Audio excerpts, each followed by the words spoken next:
Bharat Ratna doctor Bhimrao Ambedkar को कोटि कोटि नमन। ये कार्यक्रम डॉक्टर भीमराव अंबेडकर के जीवन पर आधारित है, जहां भारत की जनता के प्रति उनके योगदानों को पूरी सजगता से चित्रित और रेखांकित करने का प्रयास है। कार्यक्रम में दिखाई गई घटनाएं लब्ध प्रतिष्ठ पुस्तकों से ली गई हैं। इस कार्यक्रम के जरिए चैनल की ओर से एक विश्वसनीय, सजग और सकारात्मक प्रयास है कि डॉक्टर बाबा साहेब भीमराव अंबेडकर के जीवन की संघर्ष यात्रा एवं गौरव गाथा पूरे आदर के साथ घर घर पहुंचे और उनके योगदानों से सभी संपूर्णता में परिचित और आह्लादित हों। जी धन्यवाद बाबा।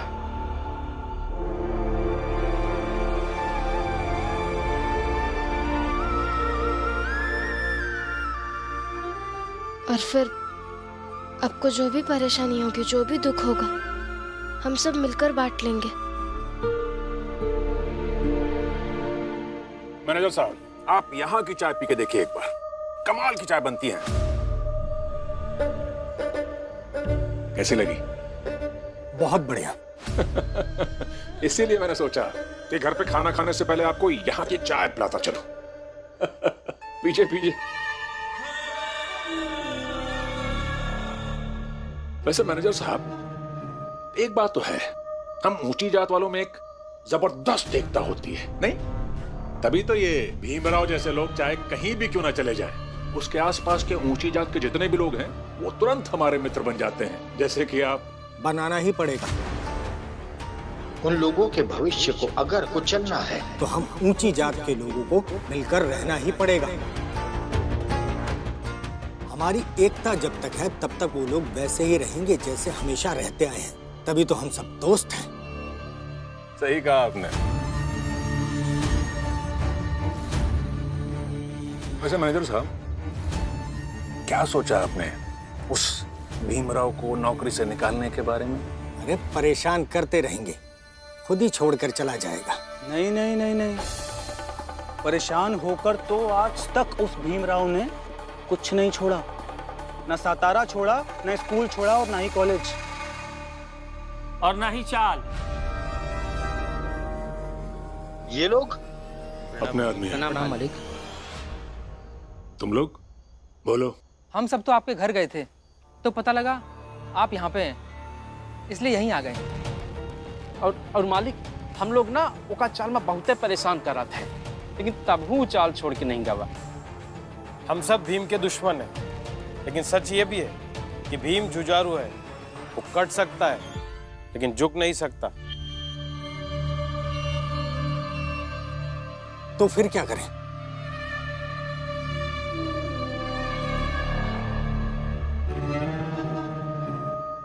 मैनेजर साहब, अगर ऐसा हो कि भीमराव के दफ्तर में काम करते समय वहां से सारे अखबारों की चोरी हो जाए, ऐसे में फिर क्या हो सकता है?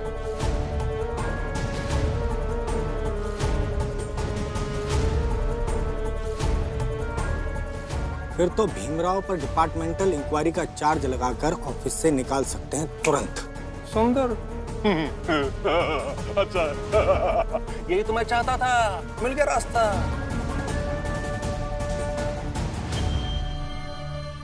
देखिए, कल जब वो भीमराव दफ्तर में काम कर रहा होगा, उसी समय ये सब वहां से सारे अखबारों की चोरी कर लें। फिर आप उस भीमराव पे डिपार्टमेंटल इंक्वायरी लगाकर निकालिए उसे नौकरी से। कैसी रही? क्या दिमाग लगाया आपने? मतलब कल भीमराव की नौकरी का आखिरी दिन होगा। भीमराव। रमा, बाबा, मैं वादा करता हूं आपसे, मैं मेरा काम और अच्छे से करने की कोशिश करूंगा ताकि मेरी कर्मठता उन सब की साजिश और षड्यंत्र पर भारी पड़े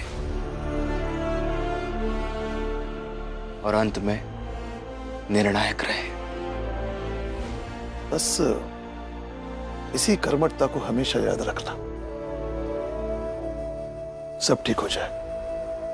और फिर एक दिन इसी कर्मठता से तुम्हें वो संतोष मिलेगा जो जीवन भर के रोज रोज के दर्द के लिए भरम जैसा होगा। जी बाबा। देखो बेटा, मैं कल जिंदा रहूं या ना रहूं, लेकिन मेरी एक बात हमेशा याद रखना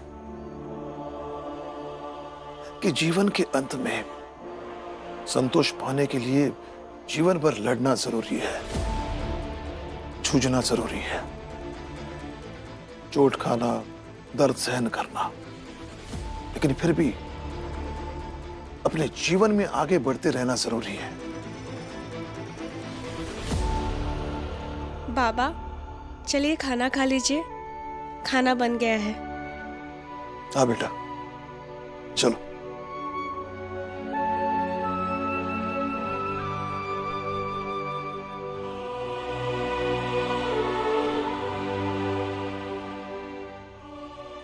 सुनो, तुम दोनों भी आ जाओ, खाना खा लो।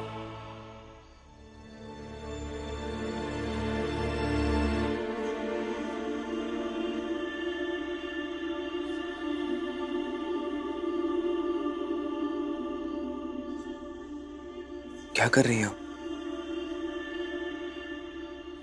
विश्वास दिलाने की कोशिश कर रही हूँ कि आपकी रमा आपके साथ है। ये संभव नहीं है, वरना आपके बदले मैं ही खड़ी हो जाती। आपके बदले दिन भर मैं लोगों के ताने सुन लेती, सारी दुनिया से आपके बदले मैं लड़ लेती, मगर ये संभव नहीं है। इसलिए बस इतना ही कह सकती हूँ कि आपकी रमा आपके साथ है और हमेशा रहेगी, फिर परिस्थिति चाहे जो भी हो।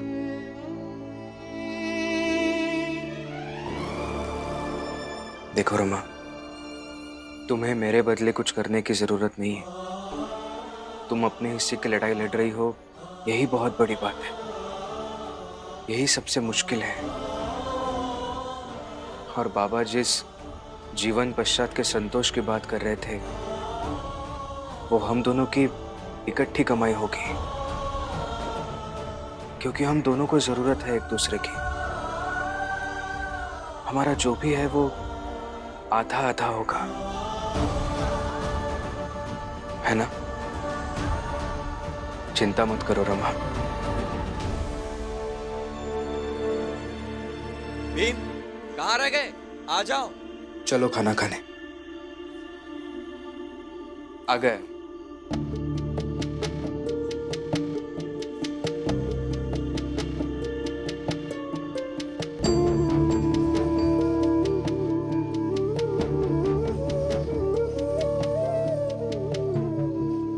ये रमा कहीं खाने को देखकर सब्जी वाली बात ना छेड़ दे, फिर ये मुझे डांटेंगे और दीदी अलग समझाएगी। उठकर जाने में ही भलाई है। मैं अकेले में खाऊंगी।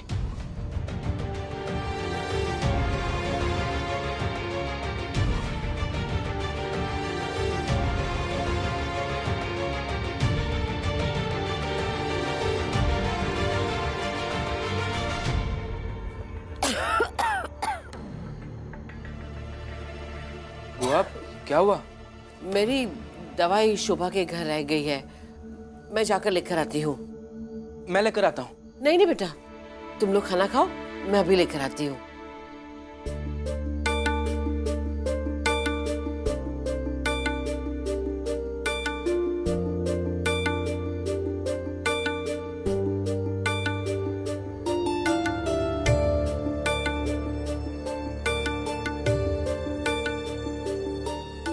खाओ सब।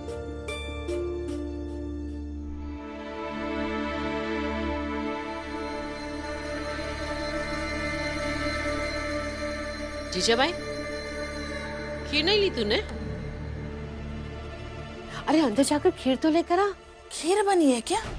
हाँ, रमा ने मुझे अभी बताया कि खीर बनाई है, लेकिन तू हमेशा इतनी जल्दी में होती है ना कि तेरा ध्यान ही नहीं रहता है।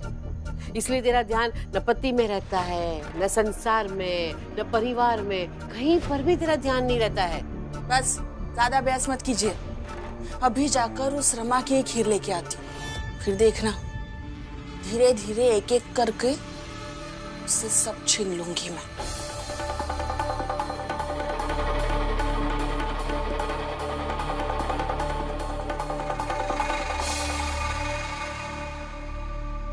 जब खीर बनी थी तो मुझे क्यों नहीं दी गई?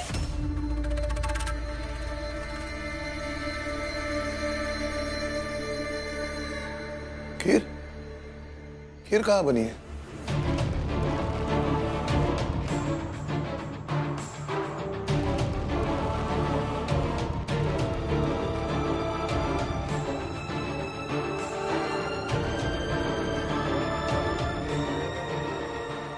लगता है दीदी ने मजाक किया।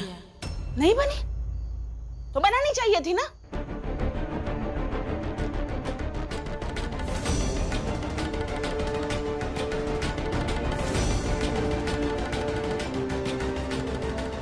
कोई बात नहीं, भाई की तबीयत वैसे भी ठीक नहीं है, वो ऐसे ही कुछ बोल रही होगी। खाओ आप सब। ये जीजा भाई यहाँ अचानक से ऐसे क्यों आई? ये क्या कर रही है आप? सारी सब्जी खा गई। जीजा भाई, एक तो कम और धीरे बोल, कोई सुन लेगा ना तो तुझे पागल मानना बंद कर देगा। इसका मतलब आप सब सब्जी खा गए। अपनी जाकर खाइए ना अंदर। मैं तुझे समझाने की कोशिश नहीं समझाऊंगी नहीं तो तू कहेगी कि वापस मैं भीम की तरह भाषण देने लगी। इसलिए मैंने करके दिखाया ताकि तुझे समझ में आए कि दूसरों का खाना खाना नहीं चाहिए। तू भीम के हिस्से की सब्जी खाकर खुश हो रही थी ना? कैसी माँ है तू? सौतेली ही सही, तू एक औरत है और औरत के दिल में एक माँ की ममता तो होती है ना। ऐसे अपने बच्चे का खाना कौन खा लेता है? और दूसरी बात, लालच बहुत बुरी चीज है जीजा भाई। खीर की लालच में गई और सब्जी गंवा दी। इसलिए बड़ी बुजुर्ग कह के गए हैं, जो मिले ना उसे संभालना चाहिए। लेकिन तेरे से तो कुछ भी नहीं संभल पा रहा है। बस बस बस, बहुत बोला आपने। यही कहना चाहते हो ना कि मैं ना रिश्ता संभाल पाई ना परिवार? ठीक है, नहीं संभल पाई। और कुछ? पहले तो ये बताया कि मैं खाऊं क्या? मेरे पास है सब्जी।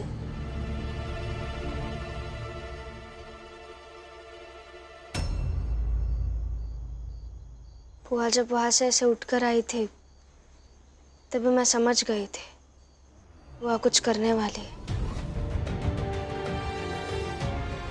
बुआ, इनकी हालत ठीक नहीं है और इन्होंने उनकी सब्जी खा ली तो क्या हो गया?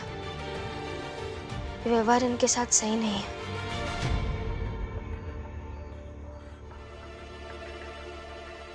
लीजिए। जा।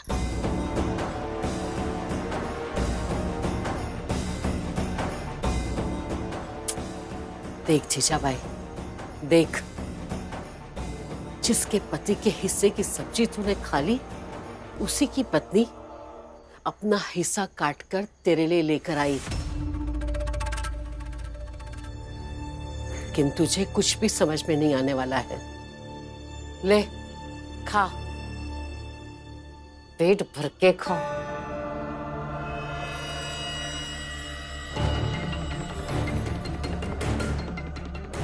पागल औरत। हाँ, नहीं समझ में आता अब मुझे कुछ, क्योंकि मैंने अपना दिमाग बंद कर दिया है और भीम रमा से नफरत करने के सिवाय मुझे अब मेरे दिमाग में कुछ डालना भी नहीं है।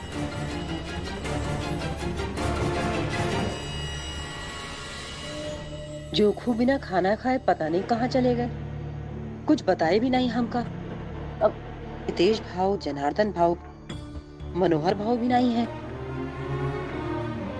पता नहीं कहाँ चले गए।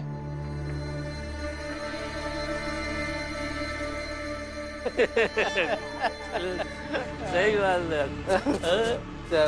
जोखू तो बिना बताए कहाँ चले गए रे? हम कब से तुम्हारा इंतजार कर रहे हैं। अरे तो हम बोले रहे इंतजार करे खातिर। हर बार तो का बताए कि जब जरूरी है कहाँ जा रहे हैं। और वैसे भी तुम्हारा दिल तो करत नहीं है हमरे साथ रहे खातिर, तो फिर काहे इंतजार करत रही? काहे कि तुम बिना खाना खाए चले गए रहे, और तुम अच्छे से जानत हो कि हम तुमका खाना खिलाए बगैर खुद कभी नहीं खाना खावत हैं, यही लिए इंतजार करत रहे। लेकिन हम लोग तो खाना खाए के आए और पी के भी।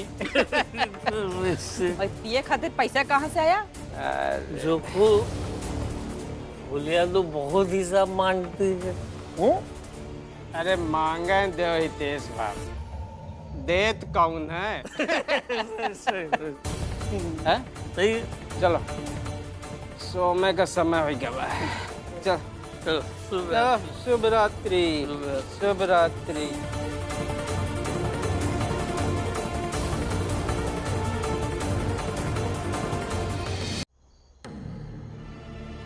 हाँ, इतना पैसा कहाँ से पाए हैं ये लोग? कहते भीम के बताए के पड़ेगा। है फुलिया, कहाँ जा रही?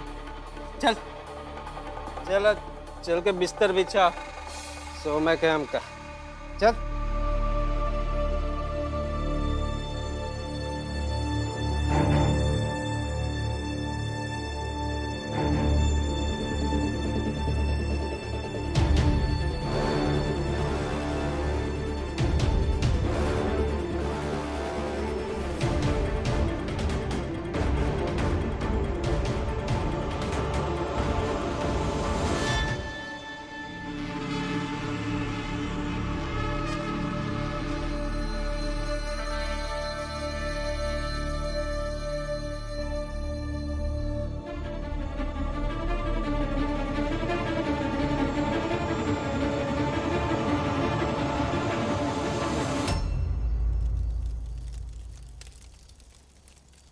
रमा,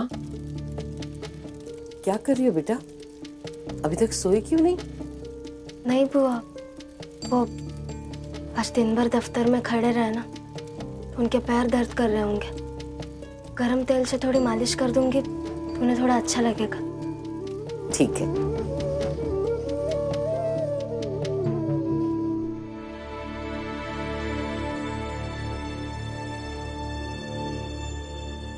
ये गिन लीजिए और मुझे बता दीजिए कि आप कितने बंडल लेके जा रहे हैं और एक बंडल में कितने अखबार है। बहुत पढ़े लिखे हो ना, बिना बताए भर लो, और हमारे वो दिन नहीं आ गए कि तुम जैसे लोगों को हिसाब दें। अब देख लो कैसे इन लोगों के साथ सामंजस्य बिठाना। मुझे काम चाहिए, काम नहीं करोगे तो निकाल दूंगा ऑफिस से।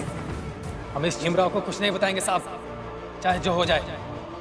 इधर मुझे खाते हुए दे, ताकि तुम्हें भूख का एहसास जल्दी हो और साथ ही अपनी बेबसी का एहसास हो। मैं सिर्फ एक ही बात कहना चाहूंगा कि अब तुम्हारा दिल पत्थर का बना लो, ताकि लोगों की कुंठाएं, उनका तिरस्कार, उनका आक्षेप सब टकरा कर लौट जाए।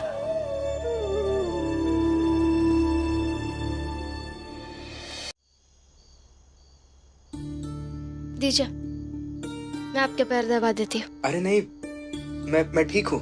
क्यों ठीक हो? आपके पैर दर्द कर रहा है ना, तो दीजिए मैं दबा देती हूँ। दीजिए। मगर वगर छोड़िए और पैर दीजिए। रमा,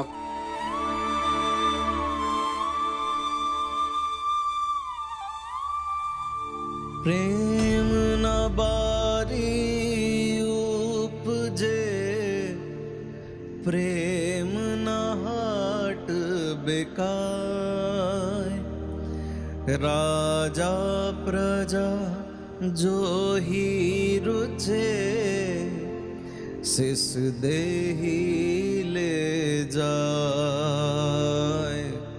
सिस देही ले जाए।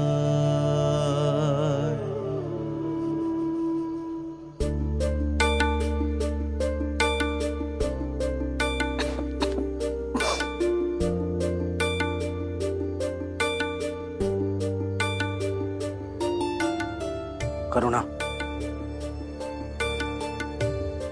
करुणा,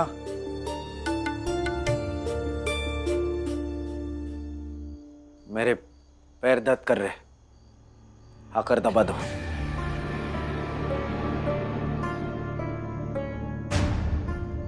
सोच क्या रही हो? रमा तो गई अपने पति के पैर दबाने, तुम भी जल्दी आओ।